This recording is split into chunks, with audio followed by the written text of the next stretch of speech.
चलो बच्चों, तो आज स्टार्ट करते हैं मोस्ट इंपोर्टेंट टॉपिक को पढ़ना, जिसका बेसिक्स ऑफ हिस्ट्री है। ये हिस्ट्री क्या होता है, हिस्ट्री का बेसिक्स को जानते हैं हम लोग। इस चैप्टर में हिस्ट्री का क्लासिफिकेशन को पढ़ेंगे, फिर हम लोग नेक्स्ट वीडियो में हिस्ट्री को पढ़ना स्टार्ट करेंगे।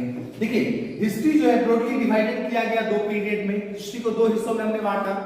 पहला जो पार्ट था वो है प्री हिस्ट्री, दूसरा वाला पार्ट है पोस्ट हिस्ट्री। हिस्ट्री को दो हिस्सों में बांटा गया, कौन कौन? प्री हिस्ट्री और पोस्ट हिस्ट्री। प्री हिस्ट्री जो होता है उसके अंदर कोई भी रिटन रिकॉर्ड्स अवेलेबल नहीं है, कोई भी लिखा हुआ साक्ष्य अवेलेबल नहीं है। अब इसे प्री हिस्ट्री को जो है तीन हिस्सों में बांटा, पैलियोलिथिक, मेसोलिथिक और नियोलिथिक। कितने कैटेगरी में प्री हिस्ट्री को बांटा? तीन कैटेगरी में। पहला कौन सा है? पैलियोलिथिक, दूसरा मेसोलिथिक और तीसरा नियोलिथिक। अब जो है बात कर लेते हैं पोस्ट हिस्ट्री का। तो पोस्ट हिस्ट्री पे लिखा हुआ साक्ष्य अवेलेबल है, रिटेन रिकॉर्ड्स अवेलेबल है, और इसे भी तीन कैटेगरी में बांटा, एंशिएंट हिस्ट्री, मेडिवल हिस्ट्री और मॉडर्न हिस्ट्री। क्लियर है? पोस्ट हिस्ट्री को भी तीन हिस्सों में बांटा, कौन कौन सा? एंशिएंट हिस्ट्री, मेडिवल हिस्ट्री और मॉडर्न हिस्ट्री। लेकिन याद रखना, पोस्ट हिस्ट्री का लिखा हुआ साक्ष्य अवेलेबल है, रिकॉर्ड्स अवेलेबल है, जबकि प्री हिस्ट्री का कोई भी लिखा हुआ रिकॉर्ड अवेलेबल नहीं है। अब एक बात करें ब्रिटिशन हिस्टोरियन का, जो ब्रिटिश का हिस्टोरी लिखने वाला था, इतिहास लिखने वाला था, तो वो इंडिया के हिस्टोरी को जो है तीन हिस्सों में बांटा। इंडिया के हिस्ट्री को कौन कौन सा? ब्रिटिश हिस्ट्री, हिंदू हिस्ट्री और मुस्लिम हिस्ट्री। कितने कैटेगरी में बांटा? हिंदू हिस्ट्री, ब्रिटिश हिस्ट्री और मुस्लिम हिस्ट्री। आइए आगे देखते हैं। जैसे आप यहां पे देख रहे होंगे, बेसिकली हम लोग स्टार्ट करेंगे, आज जो पढ़ेंगे वो है मेडिवल हिस्ट्री का, मध्यकालीन भारत को। तो मध्यकालीन भारत में बेसिकली हम लोग स्टडी करेंगे एज ऑफ इन्वेशंस, आक्रांताओं के बारे में पढ़ेंगे। तैमूर लंग, मोहम्मद गजनी, मोहम्मद गजनवी, इस सब के बारे में पढ़ेंगे। गौरी के बारे में पढ़ेंगे। जैसे ये आक्रमणकारी है, इंडिया पे अटैक किया और इंडिया के धन को लूट के चला गया, कोहिनूर का हीरा लूट के चला गया। लेकिन याद रखिए, जो कोहिनूर का हीरा लूटा है सबका अंत हुआ है। वही दूसरा जब पढ़ेंगे, उसके द्वारा लड़े गए युद्धों को, उसके द्वारा लड़े गए युद्धों को, साथ साथ उसके द्वारा बने गए मॉन्यूमेंट्स, जैसे ताजमहल है, खजुराहो का मंदिर है, उसका मैन्युस्क्रिप्ट है, इन सब चीज को स्टडी करेंगे हम लोग आज। आइए देखते हैं हिस्ट्री जो है मेडिवल इंडिया का। मेडिवल इंडिया को जो है बेसिकली दो कैटेगरी में बांटा गया। पहला कैटेगरी 18 से 30 सेंचुरी के बीच का पीरियड को रखा गया, 8वीं शताब्दी से लेकर 13वीं शताब्दी तक का। इसे नाम दिया गया अर्ली मेडिवल पीरियड। क्या कहते हैं इसे हम लोग? Early medieval period. जो कहां से स्टार्ट होता है? 18 सेंचुरी से स्टार्ट होता है और कहां तक होता है?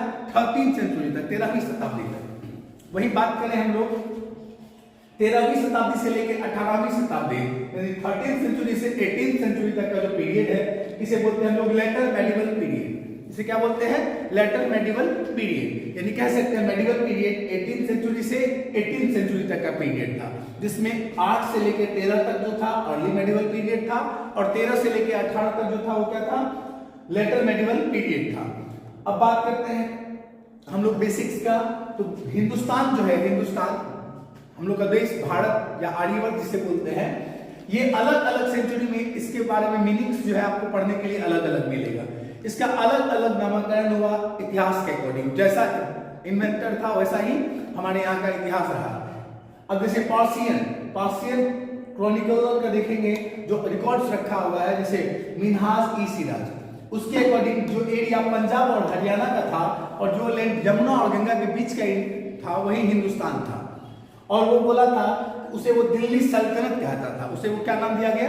दिल्ली सल्तनत। इसमें बहुत सारा वंश आएगा, गुलाम वंश, खिलजी वंश, तुगलक वंश वगैरह वगैरह बहुत सारे आएंगे।